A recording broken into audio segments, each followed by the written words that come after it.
Hey, what's poppin', Misfits? I thought I'd give you some story time and talk about some other stuff, right? So, I just want to talk to you all about everybody knows.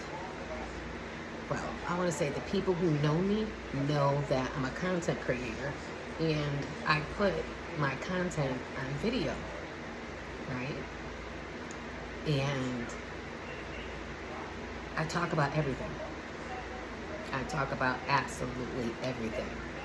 So, you, as you all, are a narrator in your own life. So, if anybody, well, when anybody is in contact with me, whether good or bad, and I choose to put it on video, you are your own narrator in your own story and in mine. How I choose to put you in my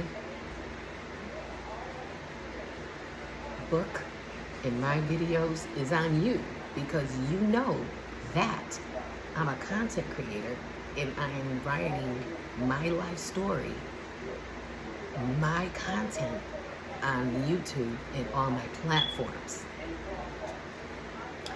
And I say this to say, you, how you portray yourself narrating in your life and in mine, and how I'm putting it on my content is up to you.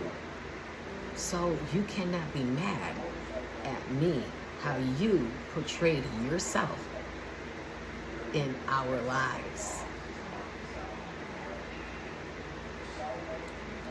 Okay? Again, for the people who know that I am a content creator, you are a narrator in your own life and how you portray yourself to others is on you. So when I put you in my narration, in my videos, in my content, is because how you portrayed yourself.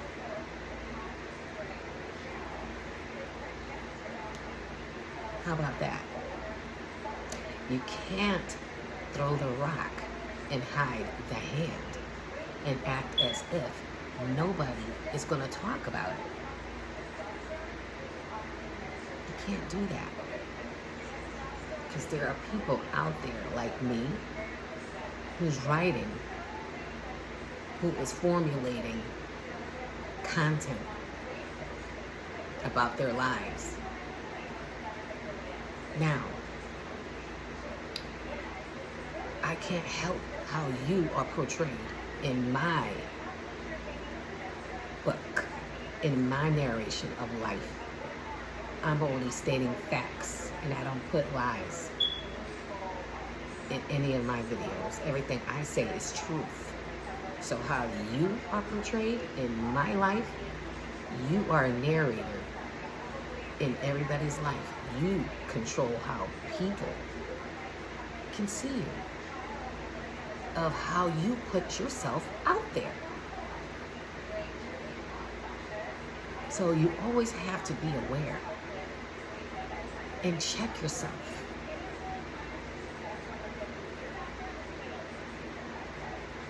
And how you want people to portray you. Okay? So, me, I can wake up in Jesus' name every day and say to myself, Sandy, you've done a good job. You haven't hurt anybody. You haven't went out your way to hurt anybody. You consciously are a good person. Now, I say this to say, if you are claiming that you love God and you are a God person, if you have any texts, any videos, any pictures that isn't good for anybody, and you're just using it, just ready to pounce on somebody, that's why your prayers aren't being answered. And that right there is going to keep you out of the good. That's what's going to keep you out from. I'm just saying. Because you consciously have something that you're holding on to, which you shouldn't.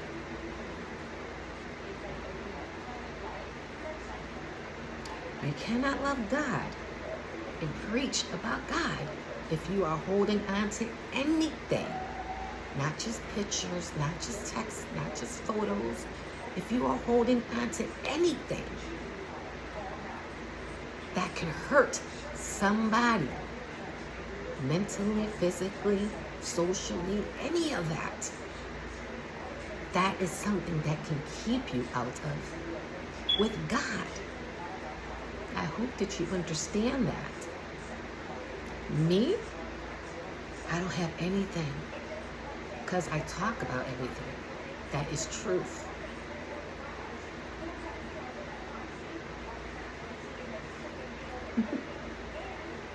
So again, if you're wondering why your prayers aren't being answered, you cannot hide, but you cannot throw the rock and then hide your hand and wonder why your prayers aren't being answered. Because you are holding on to something. I don't know what it could be. I just gave you a little bit of scenarios of some things that it could be.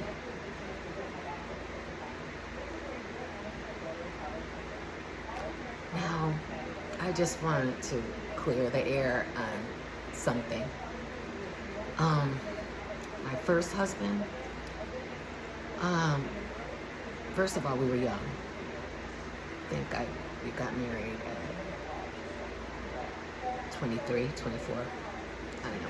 But like I said, I've always been running to God, meaning that I've always been praying to God, but I never knew his name until I think I was 23 when we got married.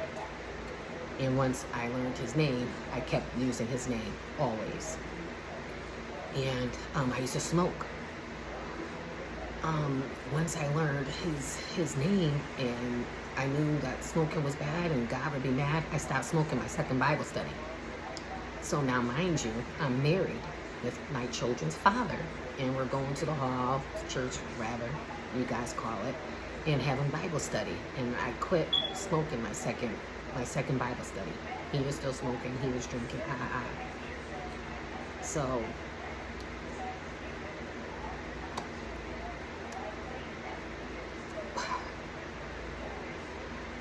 the changes that I made for my life, I don't think that he was ready for it in his. So I'm not condoning anything because we were married, but he cheated and we ended up getting divorced. That's how that went. Okay, sometimes people don't like change. Okay? Sometimes people just don't like change. I'm not saying that's what it was or whatever because it happened. But I'm just telling you my story. We were together. I used to smoke. Stopped. Once I learned about God, his name, made changes in my life.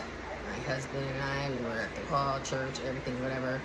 And I guess that part of my life, the change part, he didn't like.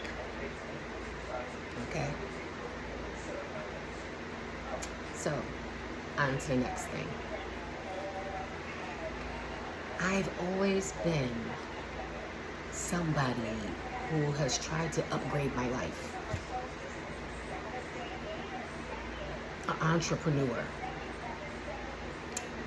I even started making wigs.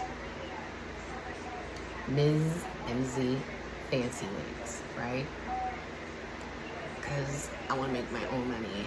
And I've always been somebody who just been trying to do new things, an entrepreneur.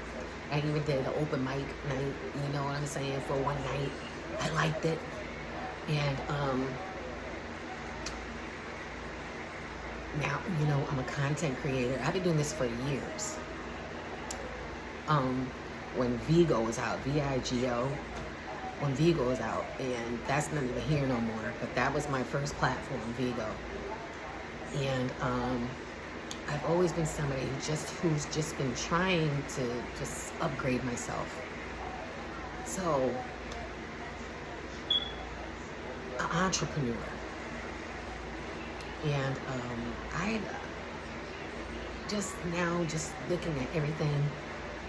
Sometimes some people, I want to say people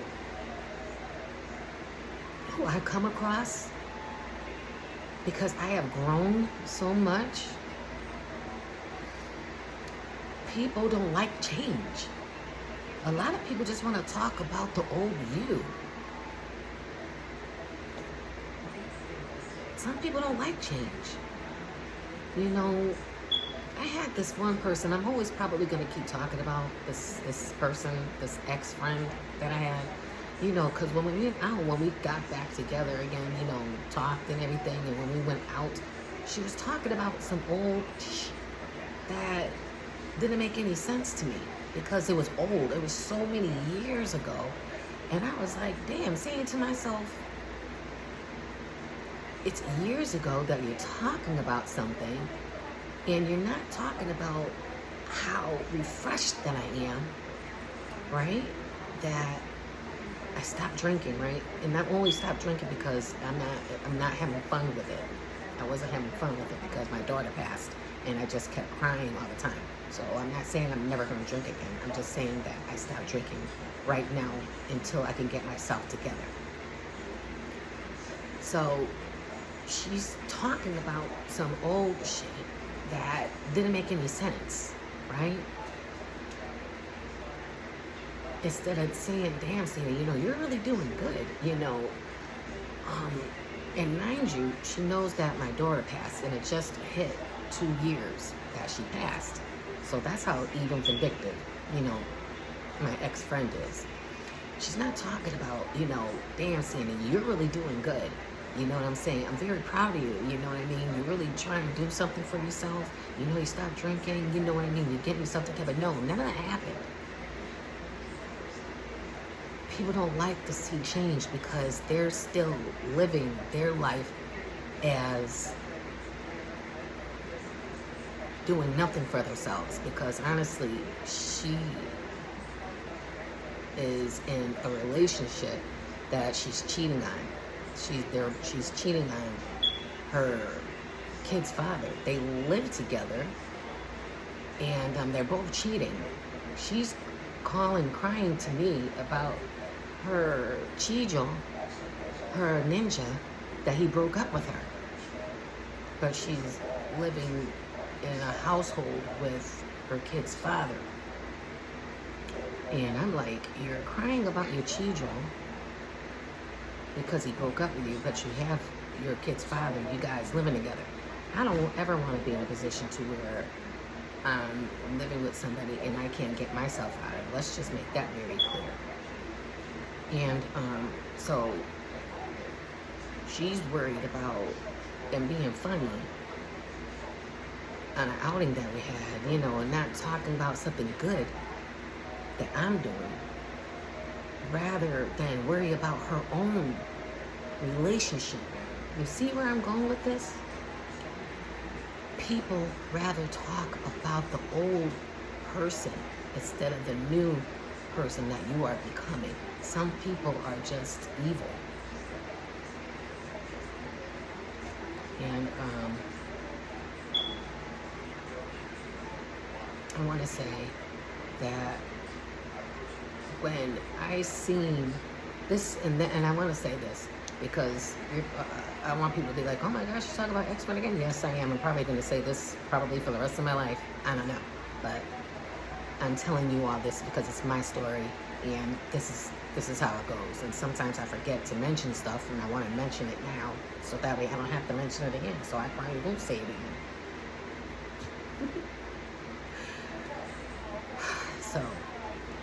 Like, okay, for instance, that day when we did go out, before I left to go home, she told me how many times I went to the bathroom and I wasn't even drinking. My ex-friend. She counted how many times I went to the bathroom and I wasn't even drinking. So I say this to say, I'm learning a lot. God said that this year, 2004, He was going to open the eyes and He's going to show everybody's true colors.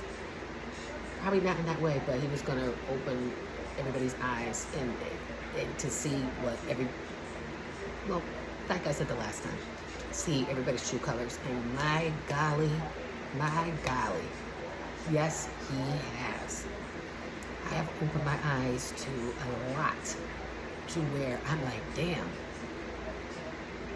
I had to cut off a lot of people.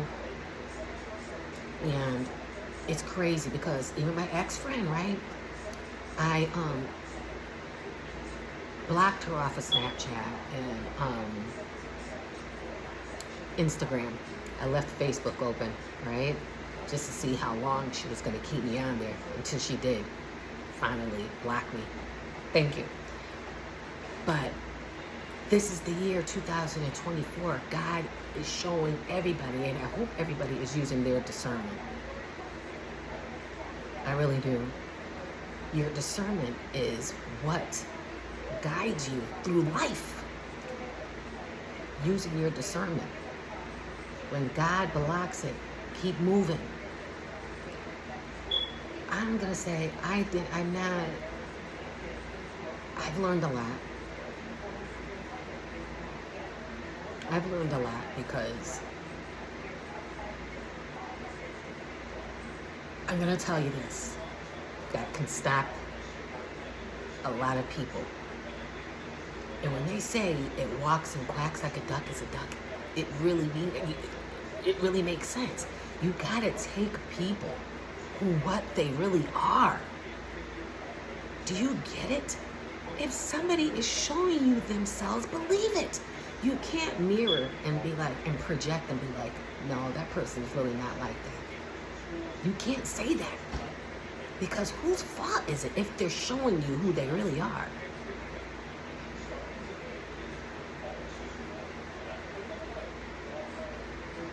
Whose fault is it?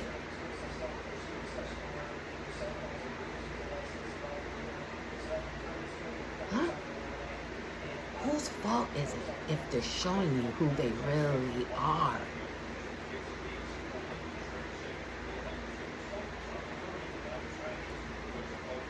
Because I have to take blame for myself because I seen it. My ex-husband, he showed me. I took him back hundreds of times. Whose fault is it? Mine. He already showed me who he was. It's my fault. Now, the ex-friend part, I should have believed it. They always say, never refriend a friend. They're just a snake in sheep's clothing. Sheep clothing. I did that to myself, but I didn't want to believe it. I didn't want to believe it. So, again, you can stop a lot of stuff yourself if you stop portraying somebody and stop looking at somebody like, oh, this person got potential. You better stop. Oh, this person got potential. You better stop. I'm going to say it again. Oh, this person got potential. You better stop. Stop. You have to see what people really are. If they're showing you themselves, that's who they are.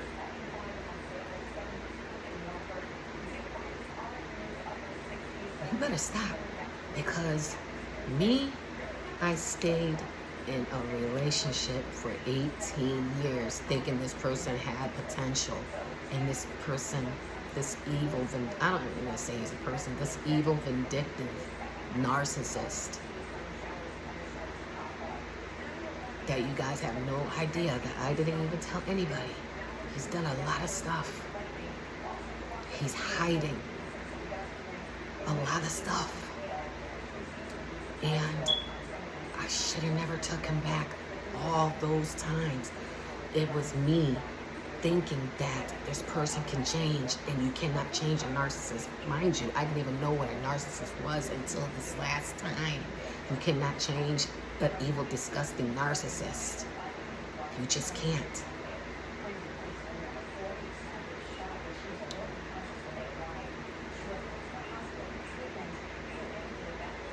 So I blame myself, but now I know what to look for. So I don't have any regrets. Now I just know what to look for, you know? And I say this to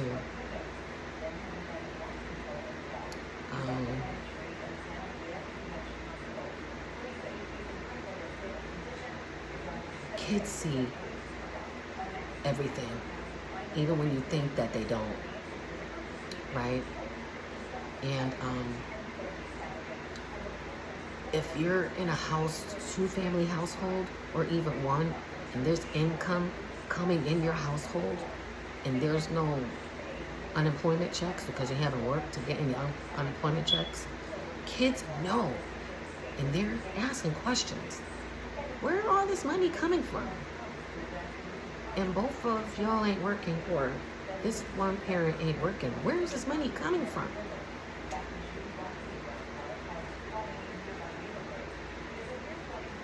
They're not stupid. Kids know whether you're sleeping for money or you're selling drugs or something like that. Kids know. They're not stupid. They are very aware of what you are doing. I just thought I'd point that out to you. And you have to be careful, especially if you are doing drugs, because kids are winding up stealing their parents' drugs, and they're doing it. Blunts, roaches, and stuff like that you're leaving in the ashtray. Kids are stealing that, and then they're smoking it with their friends, or they're going downstairs in the basement and they're smoking it by themselves or whatever, or taking pills or whatever that you thought that you hid but you didn't hide that well. Kids are finding it. I'm just saying, if you want to be a good parent, even though there's no such thing as a good parent, but you just might want to just be aware of these types of things that kids watch everything. So I just thought I'd just give you guys a little rundown, give you guys a little story time about me and how I'm doing. And as you can see, I'm doing well. I'm ready to move. I cannot wait. I'm just waiting for the final signature of me to move. And I'm not gonna lie, God showed me, who was for me and who wasn't. And it does hurt, because I wouldn't do to people what they've done to me. But it is what it is, gotta take that with a grain of salt, sugar, whatever it is. But enough about that. This is the Black Diamond Misfit. This is my story. And I'm the only one that could tell it. Bye.